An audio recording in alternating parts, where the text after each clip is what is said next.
Just say something. Hi, everybody. As I drive up to Yamkela's house, I'm reminded of a saying I once heard that goes, "Fear has two meanings. Forget everything and run, or face everything and rise. The choice is yours." Clearly, Yamkela has chosen to face everything and rise. At just the age of 25, he is not only a self-made millionaire, but has run almost every business that you can think of, from restaurants to private colleges to a student accommodation to being a stock trader to a funeral parlor. And not only that, but he has a bachelor in business administration and is an author. How, some of you may ask? Well, he has chosen to live on a side of life that some of us will never know because we allow fear to stand in the way of our dreams. But Yamkela faces fear head on because he knows that nothing can break him. Because when you know your why, you will be able to get through any how.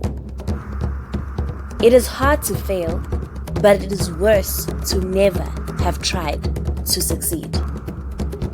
Let us learn and unlock the skeletons of this young, successful black man. Okay. Hi guys, welcome to today's podcast. Today I'm with Yamkela Kiviet. I'm sure he is very well known amongst you guys. So Yamkela, you grew up in Mount Frere and subsequently went to Pietermaritzburg. Yeah. Tell me more about growing up. Yeah, so I was born in a small town, Mount Frere. Mm-hmm. Yeah. When I was born, it was 1994, and my parents had separated. So I grew up and I was raised by my mother and my grandmother. In 2006, I think 2005 actually.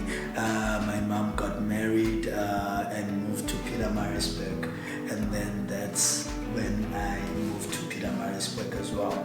And yeah, from Pietermaritzburg, I grew up with my mom and my stepfather. Okay. So growing up in Pietermaritzburg, what motivates you to start like a business? Because I believe your first business was around gathering people of the community to raise awareness. Yeah, so you know what, even in my upbringing, I think because of the absence of my father, I was always a very independent-minded person. So I always wanted to make things work myself, you know. I remember even when I was still with my grand in Mount Frere, you know, I was always known that I was selling things and all those type of things, and at a very young age. So when I got into Pietermaritzburg, I think that just grew, you know. And then when I was 17, I went full force. I launched GMF, which was a gospel music foundation. The main mandate of it is we were doing concerts and events to raise awareness. Awareness in the areas of women abuse, substance abuse, child abuse and the likes, and to actually look out for orphans, those that have been impacted by such abuse. So that became very successful. I think the first event we had a sold out. So from there I realized that this is really my thing, you know. I am a business person, I am a visionary, yeah. So, I mean, it was sold out, but from what I understand from your story, your business partner ran away with all your money. Take us through that, you know? Yeah, so as the company grew, we had a bigger event. The bigger event was actually launching what I was calling Eternity Media. Eternity Media was a company that was it was doing publications, it was doing a radio, we're establishing a local radio station, and then it was doing events, which was the core. So we launched it. I mean, we had everybody who was anybody in that event, from Hausa, you know, Lindelani Keys, you know, the big shots of the industry, of the media industry, CEOs of SABC at that time, so it was a hectic event. And I had a partner, and the event was sold out. I mean, we were sitting at above 300,000, and he took the money and ran away, And then after that, I slept at the venue of the event because obviously, then when that happened, I had just moved to Joburg actually. I slept at the venue of the event because obviously home was in Pietermaritzburg, and my parents were too far, and there was no way I was gonna explain the situation. And then I had the staff that were working, they wanted their salaries, but all the money was gone. But it was a great experience for me. I think it made me very thick-skinned and very tough. And to say that, one thing I've learned about business is in business you must expect the best and expect the worst at any given time. And if you have not built that set of emotional capital, when you are expectant of the best and the worst come, you're gonna fall apart. So you need those experiences to build you up, so that you are saying it at a function a while back, and I was saying that some people they get frustrated over losing 10,000 rands. Imagine what will happen to them if they lose $1 million. But you need to build yourself up so that you can handle those type of things. It comes with the journey. But I mean, how do you get up from that? Like, you're sleeping at a venue and you don't have money. Like, how do you say to yourself, okay, I'm gonna get up and I'm gonna try another business? I think that one was very hard for me because after that I went back to a few mornings after that. I think it was 3 days or so. I decided that I was gonna go to Mount Frere. Then I went to Mount Frere. In Mount Frere, I spent a lot of time with myself. And I think that was the most critical part of my life. It's actually what changed my life, because I took time to really understand myself, understand my attributes, understand what I am with and without money, which is very important. I think a lot of people don't get to do that, and that's why their success becomes short-lived, because they identify their success with money but don't identify their success with something that's identity related and that's inner being related. So I took a lot of time to understand my attributes, my strength and so on, and then I came back to Joburg and I built my business based on those attributes and strengths and what I had found out about myself through spending time with myself. Interesting. You also speak of, in one of your interviews, you speak of a time where you would go take taxis and go hand out your business cards, in Sandton. What was the thinking behind that? So I believe in one principle when it comes to success. Success responds to consistency. Success is not necessarily, I've seen taxi drivers that have become successful. I've seen people that have never gone to school that have become successful. I've come to understand that success is more consistency driven. So when I was doing that, I was being consistent in the effort. Regardless of whether people wanted to take or not take my business card. It was doing something because I really believed that one day it's gonna pay off. And I mean, I'd go to Nelson Mandela Square and I'd give people my business card. Some people think I'm crazy, I'd be disturbing some people at Mag and Bean, and I'd be like, please take my business card, this is what I do, and so on. And I did that for a lot of years, I did that for about 2 years. Sometimes I'd go and sit at Campus Square Close, just sit with my laptop and scout people and give them my business card. And but luckily enough, if you do something consistently at the same level all the time, you eventually get results out of it.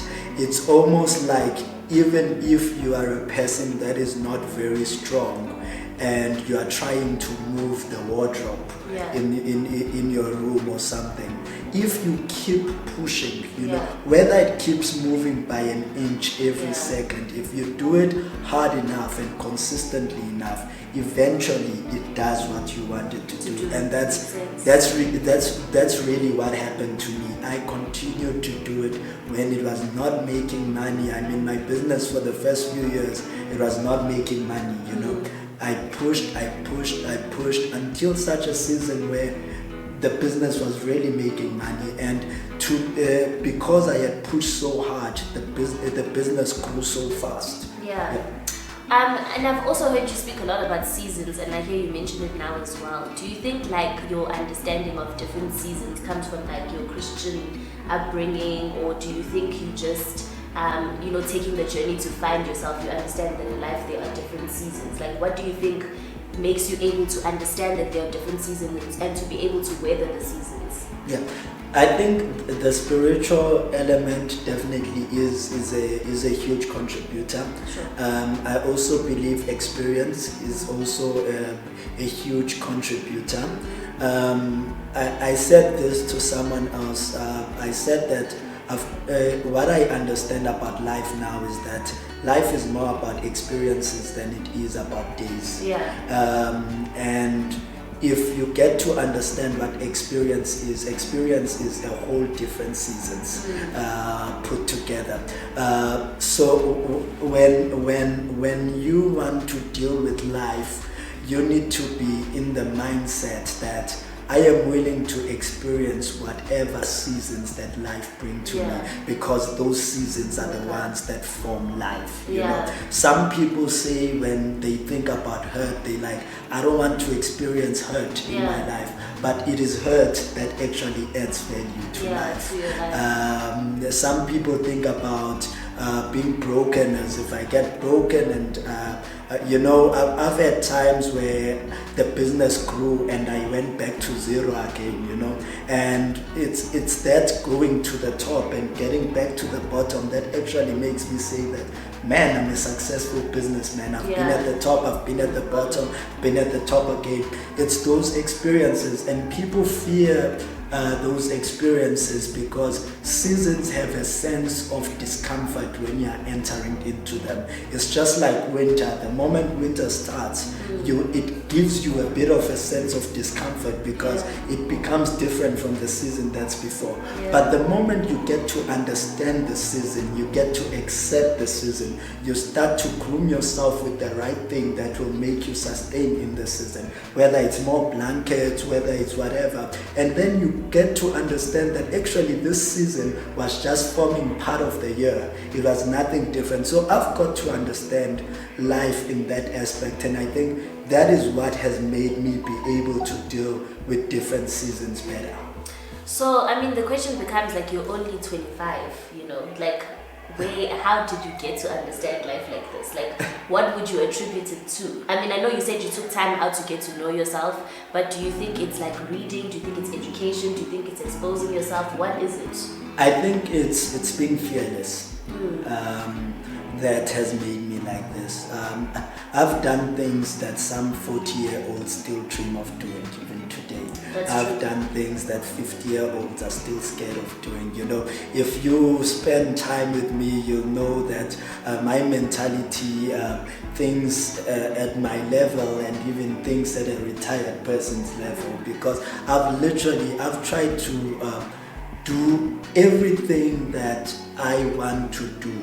I don't over question doing it. I do it, and whether I fail or I succeed, I discover whilst I do it, because I'll never know without doing it. And I think that's what has made me the way I am, because I tell people now how many businesses I've run, and you know, I've run businesses in the education sector. I've been in logistics. I've been in funeral parlors. I've been in financial markets companies. I've literally been in property. I've been in different industries, you know, and people will be like, how did you do it? the main thing was the moment something said try it, I tried it, you Wow. know. Yeah. And that's how you gain experience. That's how you gain, because experience and wisdom cannot be bought. Yeah. They are only acquired through the journey. You know, That's true. wisdom you don't buy it. Wisdom does not come at night whilst you are sleeping, but it's something you acquire from going through certain things in the journey and being able to point out, here I made a mistake, there I didn't make a mistake, this is what I should fix, this is what and also I think another factor is I'm a very strong self-critic. I spend more time criticizing myself when it comes to my growth, which is one thing most people don't like to do, because being a self-critic means that you know other people's imperfections, but you spend a lot of time identifying your imperfections so that you can grow your imperfections. And it's something that a lot of people are masters of other people's perfections than masters of their imperfections, and that also decreases growth, because you can't be able to know that I'm not good in admin, I'm not good in this, let me build this, let me do that. I spend a lot of time criticizing myself. And speaking of, I mean, that's very powerful. Speaking of like the different things that you do, like you've been described as a serial entrepreneur. Would you say that's kind of where you're heading now in the rest of your career? You want to constantly start businesses, sell them, venture off into other things as serial entrepreneurs do? Or do you want to actually now build like a business that you're just going to continue going on with? Yeah, I believe very strongly in multiple streams of income. Yeah, I believe in multiple streams of income. I believe that in the 21st century, business has changed. It's no longer about owning one business, but it's owning a lot of businesses. I always make an example about Bidvest. Bidvest, you go to security, they there. You go to cleaning, they there. You go to logistics, they there. You go to vehicle finance, they there. Literally, and is it wrong? No, it's not wrong. It's what you call legacy businesses. Those are businesses that outlive an individual, that even when an individual dies, the business still lives on, because the business services every factor of life. And that's the direction that I am building my company to. A lot of our businesses, we're not closing them down. I keep expanding, and the idea is that I build a business one day that's a legacy business. That's to say that if someone in my family, is very strong in security, there's a division of security for them to master their skills, That's what I believe we were brought on earth to do. Build as men, as people, businesses that will outlive us. That's powerful. And where does your sense of giving back come from? No, I think the giving back element is because really when I started in business, I really started with nothing. The first few years were just a nightmare, and even where I come from, the town and the village I'm from, poverty and substance abuse was something that were a norm, a reality. So that has always made me very fond of giving back to people. And because I also believe that one of my strengths is giving, that is why I'm so successful. I believe that one of the inner powers that really help me is that, if you are not a giver, there is no need for you to be given more, because even if you don't have more, no one will die. But if you are a giver, the moment you are given more, you have so many people that you serve with the more than you have, so you're most likely to keep getting more, because there are a lot of people that are reliant on what you should be getting. That makes sense. So the new buzzwords in entrepreneurship now are social entrepreneurship and tech. Do you see yourself going into any of those? social entrepreneurship, there is a sense of interest in that at a later stage. Okay. No, it's not my field. It's not my industry. It's not my thing. I'm really not about that.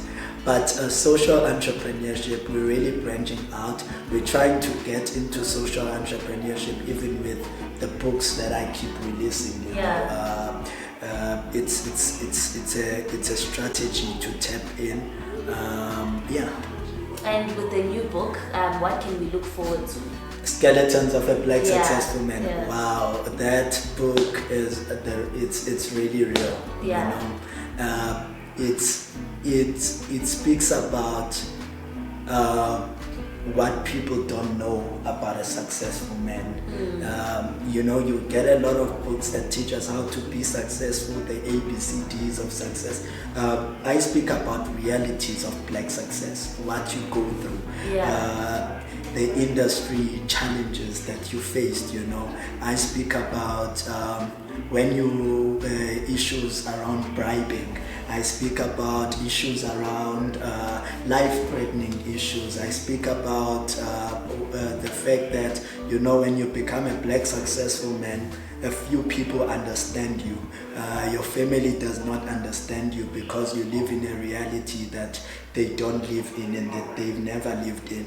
Your community does not understand you because your reality is different from what they know and what they expect. Your church, if you're in a religious group, they struggle as well to understand you because most likely in our Black society, if we go to churches or whatever, 80%, 90% is people that are struggling. So the moment you become a Black successful man, you know, there's those challenges. I speak about issues of relationships amongst Black successful men, the difficulties around that, because obviously you go through a journey, you become less attached to emotions because of the journey, you know. I speak about those type of things. It's a very real issue, book. I've really poured out my heart on it and my journey on it. That's beautiful. It's a must read.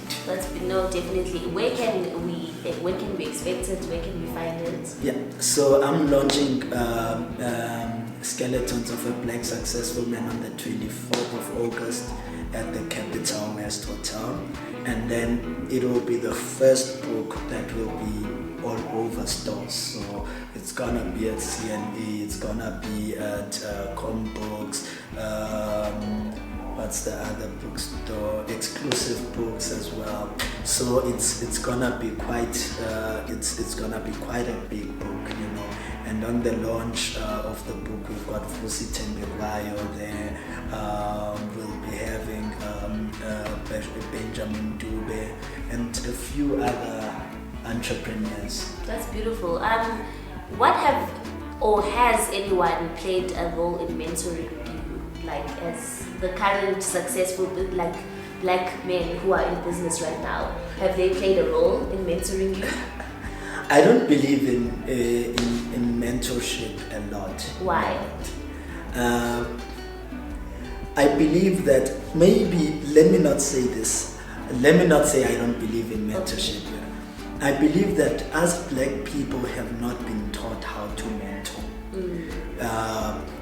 Mainly because even the businessmen that we end up going to for advice and help, some of them end up giving us half advice because of the fear that you might go beyond where they are. You know, our Black society, for some odd reason, has a huge culture of bragging and competitiveness, and that is what's destroying Black wealth. You know, everybody wants to seem better than the next person, which is not how life should be. I believe that life should be more about being the best you are and producing the best people can be. You know, so I believe that's where I always say that rather than look for a specific mentor, look for different people with their strengths and weaknesses study what you need to know. That makes sense, yeah. So there's a lot of people. I study different people for different things in my business journey, and some of them I'll see that he's lacking here. Let me compensate him by studying there, studying that person, and I believe that's the best way to grow as a human being. Sense, yeah. And then lastly, why do you think young females are not as big in the entrepreneurship space? Young black females in particular.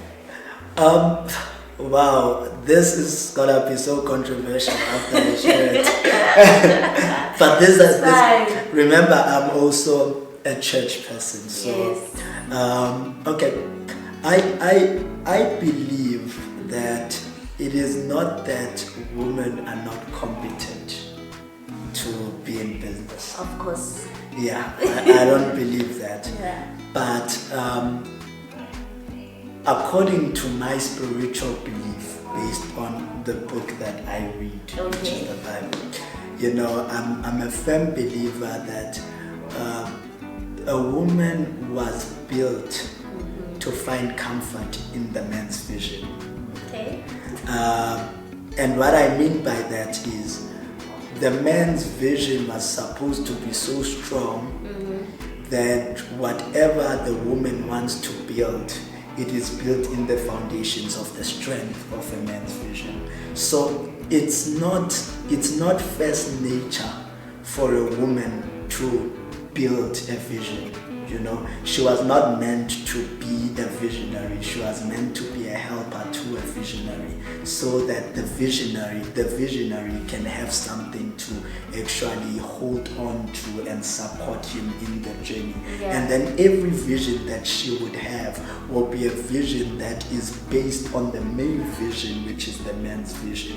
So, for example, you find it a lot with Western culture, you know, where a man would have built an empire, you know, and then the woman built boutiques, you know, boutiques that also allow her to go home, look after children, and so on and so on and so on. That don't actually say that she can't do anything, but she becomes a strong support base by supporting the other element that the man cannot support, because he has to make sure the main vision is standing.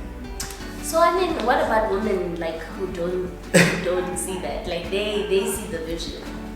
They like, I want to like work. No.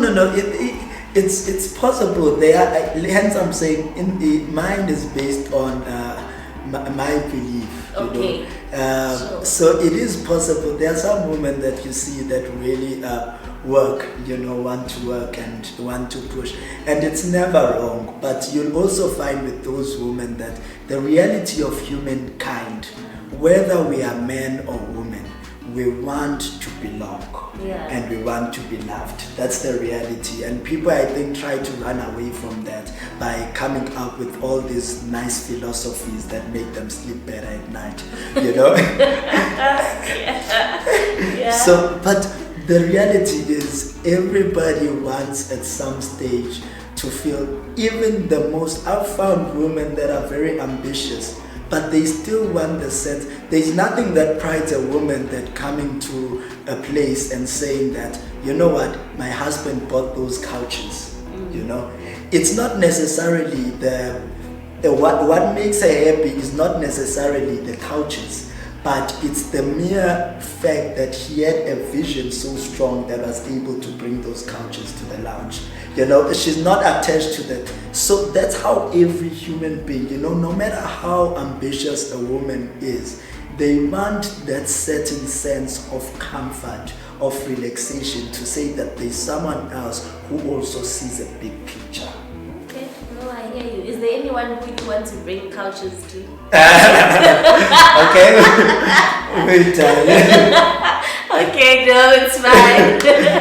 What would be your final message to everyone? Like, anything is possible. Yeah, I think that's my one thing that I always share with everybody anything is possible. If you put your mind to it, if you really believe in it, if you really want to attain it, it is really possible. It's really possible, and I've seen it in my life, and I really believe it, and I believe in the next few years, I'll be far beyond where I am, because anything is possible when you're really confident of it and you really believe it. It is possible. You can do it.